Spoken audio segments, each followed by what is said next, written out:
Hello, I'm Ollie and this is CriminOlly, where I talk about crime, pulp, horror, that kind of thing. Today, Sherlock Holmes, a paperback from hell and some enjoyable trash. It's my weekly wrap-up.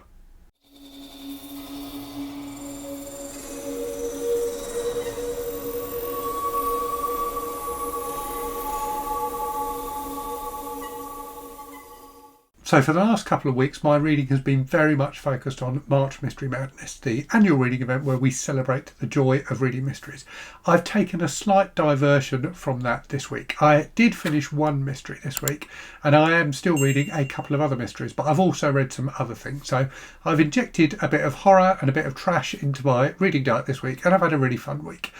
So as usual in this weekly wrap-up video, I'll talk about what I've been reading this week, I'll talk about what I'm currently reading, and then I'll let you know what's been on the channel and what's coming on the channel should you be interested in that.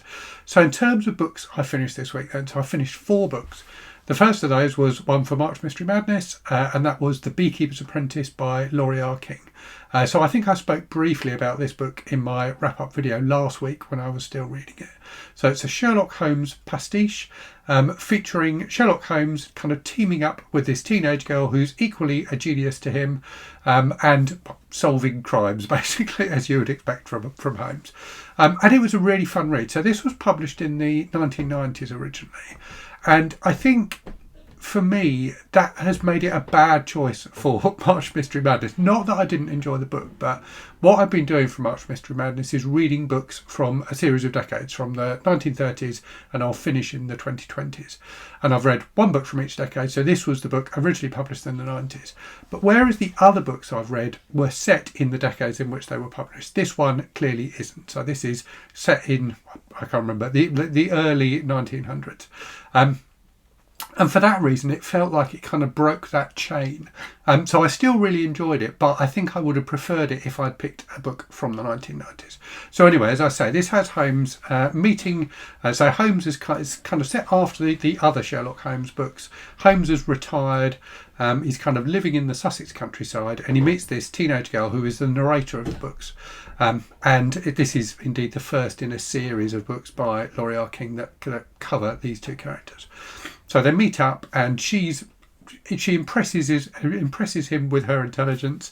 They kind of spar with each other a bit in quite an enjoyable way, and they become a detective duo. So what you get in this book is a series of mysteries building up to the final mystery, which takes up most of the second half of the book. And it was really fun to read. It has all the things I like about Sherlock Holmes stories, in particular, as I think I said last week, lots of bits where Holmes goes into disguise and like dresses up as other characters and things like that. So that was all really fun. I think the thing that it lacks a little bit as a novel is an overarching plot. So it feels in some ways more like a series of short stories, because there are, I think, 3 or 4 cases before you get into the main case in the second half of the book. So it doesn't have a plot that runs all the way through it, other than the plot of the friendship between the narrator and Holmes. And that does work well, but it wasn't as satisfying, I think, as it could have been. I will continue to read the series, though. I think I'll read more in this series because it was really fun. So yeah, an interesting Holmes pastiche, but slightly disappointing for me, partly because of that lack of a plot, but also because, as I say, it kind of broke the chain of novels I was reading for March Mystery Madness. After that, then, I read the CriminOlly book club pick for this month. So the CriminOlly book club is one that I run for my patrons and channel members. So this month, we read The Auctioneer by Joan Samson, which is one of those books I've been meaning to read for ages. So a book that originally came out in the 1970s, and then has been recently republished in the Paperbacks from Hell line. And indeed, the edition I read had an introduction by Grady Hendrix. So this is a really interesting horror novel. I think I will probably do a review of it on the channel. And it's interesting because in many ways it doesn't feel like a horror novel. So it's the story of this small town in America, in kind of a fairly rural area. And this guy comes to town who is an auctioneer, and he persuades people in the town to give up various of their possessions and things like that for him to auction, and builds like a personal wealth off the back of doing that. So he's kind of one of those like charismatic characters who carries people along with his his way of doing things, and persuades them to do things they wouldn't otherwise have done. And as the book progresses, it gets darker and darker, and he gains kind of more and more control over the town. So it's a really interesting concept, but it felt to me a bit more like kind of literary fiction in a way than a horror novel, although it definitely has a very dark side to it. It reminded me quite a lot of the book Population 1280 by Jim Thompson, which I reviewed on the channel a while ago, and that has a similar kind of sense of almost kind of like otherworldliness to it. You get the impression in that book, which is about a sheriff in a small town who kind of dominates that town. You get that same impression of there being something more going on behind the scenes that you can't quite grasp. So a very, very interesting book, and the central character, the auctioneer character, is fantastic. When he's on the page, the book really comes to life. I found some of the other scenes in it slightly flat, so apart from that, it focuses on a family in the town and the impacts of what he's doing on them. And their scenes I didn't enjoy nearly as much as the auctioneer scenes, but overall a very, very interesting book. After that then we get into a couple of trashy reads. So I made a video in the last week where I talked about the fact I've given up my Read What You Own challenge. And one of the books I've bought since giving up my Read What You Own challenge, if you don't know what that is, it's a challenge I do every year where I try and read 100 books I already own before buying any new books. And this year it's just felt a bit much. I've got other stuff going on, and it was something I just wasn't particularly enjoying. So I've stopped doing it, and I did buy some books from a charity sale in a local supermarket shortly after giving it up, one of which was Hometown Hospital by Lydia Balmain. So this is a early 90s Mills and Boon medical romance. This was really fun. Definitely very, very dated. If I was looking for a book that represented the 90s and wasn't given that by the Sherlock Holmes book, I was definitely given it by Hometown Hospital. And actually, surprisingly, this did have a mystery element as well, which I didn't expect at all. So it's about this staff nurse who she's moved to a new town, starts working in the hospital there, and is working in the children's ward. And there is a dishy paediatrician who initially, as is often the case in books like this, she kind of gets off to a bad start with him, but then develops a relationship with him. They kind of have a bit of an adversarial relationship when they're at work, but outside of work they a romance is kindled. But as I say, in the kind of final third of this book, something completely unexpected and really dramatic happens, and there's a mystery as a result of that. And it was something that, if you lived in the 1980s or 1970s, 1980s, 1990s in the UK, it's something that would kind of feel maybe familiar to you. I could see why it ended up in this book, even though it was surprising. So yeah, an interesting and fun read. Not perfect by any means, but definitely had a very solid 90s vibe to it. It reminded me a bit at times of like Bridget Jones's Diary, in that there was a lot of kind of obsession with kind of dieting and things like that from the female characters. Not necessarily something I would praise, but definitely representative of the time. So yeah, I enjoyed that. After that then, a very different kind of trash. So I read Ninja Master 4, The $1 Million Massacre by Wade Barker, which was very, very trashy, very graphically violent. It's about a ninja master, as the name of the series would suggest. So he's this American guy, what's his name, Brett Wallace, who goes up against the mafia and the underworld and things like that. And in this one, he's investigating the death of a young woman, and ends up going to, I can't remember if it was Las Vegas. Oh no, it's Atlantic City. So it goes to Atlantic City to kind of take out the mob there. So yeah, some very, very silly graphic violence in it, and some great scenes where you get lots of scenes where there's some sort of obstacle in his way, something he needs to overcome, and then the author tells you a Japanese word and explains that that's the ancient ninja technique of dealing with exactly that thing. So yeah, very silly but very, very entertaining. I do have another one of these Ninja Master books that I will read at some point. After that then, I started reading my next novel for March Mystery Madness, which was In the Woods by Tana, which came out in the 2000s. And I was enjoying it at first, but then I found I felt like it ended up feeling like a bit of a drag. So I have tried reading a Tana French book in the past, The Witch Elm I think it was called, and DNF that. And I ended up DNFing In the Woods as well. So this is the first in the Dublin Murder Squad series of books.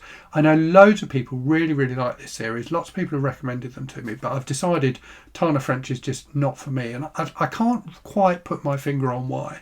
I think there's just something about her style of writing that I find a little bit opaque. I was struggling to not to understand what was going on, but to get into what was going on. So I did enjoy it initially. I found the kind of island setting very, very interesting. But yeah, I felt like it was really, really slow going, like slower going than a thriller like that should be. So I DNF'd that, and I picked up something else for the 2000s for March Mystery Madness, which has proven to be much more successful. So I'm about 40% of the way through this book, really enjoying it. So it's The Treatment by Mo Hayder, which is the second in her Jack Caffrey series of mysteries. So I've talked about the first one of those, the Birdman, on the channel before. I think that was a really, really excellent thriller. And The Treatment is just, there's something about her books, they are just incredibly gripping, and they are also incredibly horrible. So a number of people in the comments have said, so I talked about Birdman in my Disturbing Books series, that's what I read it for. And a number of people in the comments have said The Treatment was even more disturbing than Birdman. And based on what I've read so far, I can see why they would have said that. So it's about the disappearance of a young boy and the discovery. So basically, someone has come into the family home, chained up his parents, and left them for days, and they eventually get discovered, but the boy has disappeared. So Jack Caffrey, who's a central detective, is investigating that, and also investigating the disappearance of his own brother from when he was a kid. So that's a storyline that continues from the first book. Mo Hayder just has this skill of making you want to keep reading, even though you know the book is going to get progressively more horrible. She's incredibly good at suspense, or was incredibly good at suspense, because sadly she's no longer with us.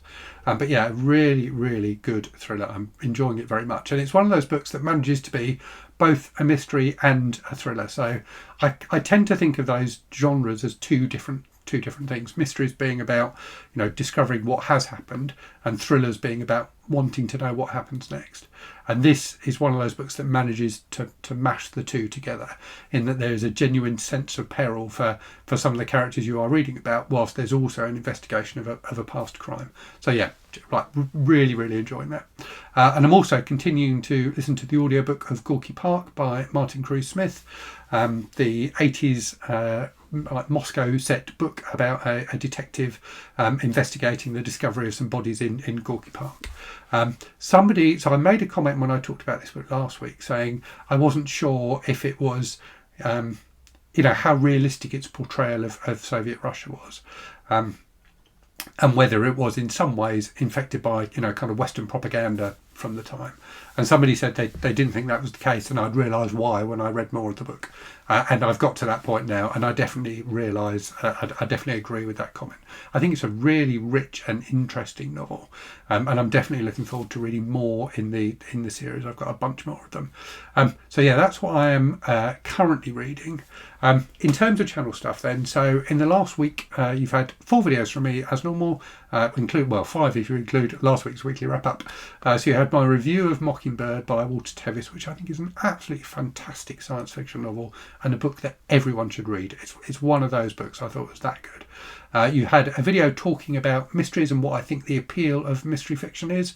You had my update video on the Read What You Earn challenge, where I said I was bidding it, and you had a video talking about book snobbery. So the Snobometer tag, it was called, a series of questions to kind of gauge whether or not I'm a book snob. I suspect that the fact that I've read these 2 books and enjoyed both of them very much this week proves that I'm not a book snob, but you can watch that video if you haven't seen it already and make up your own mind.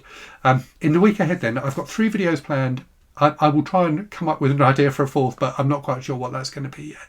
So the 3 I've got planned are a book haul video showing things I have got since finishing the Read What You Own challenge, and actually a couple of things that I received towards the tail end of the Read What You Own challenge. You'll get my TBR for April, where I'm going to talk about books I'm going to be reading for the Old School April event that's run by Kelsey from the channel Slime and Slashers. And you'll get my review of this book, Poppy Heart, by Simon Avery, which I read last month and thought was absolutely fantastic. So there you have it. That's my reading week. Hope you've had a good reading week. Do let me know in the comments what you've been reading. And as always, thank you very much for watching. Hope you're safe and well out there. Hope you're reading good stuff. And I'll speak to you again very soon. Cheerio.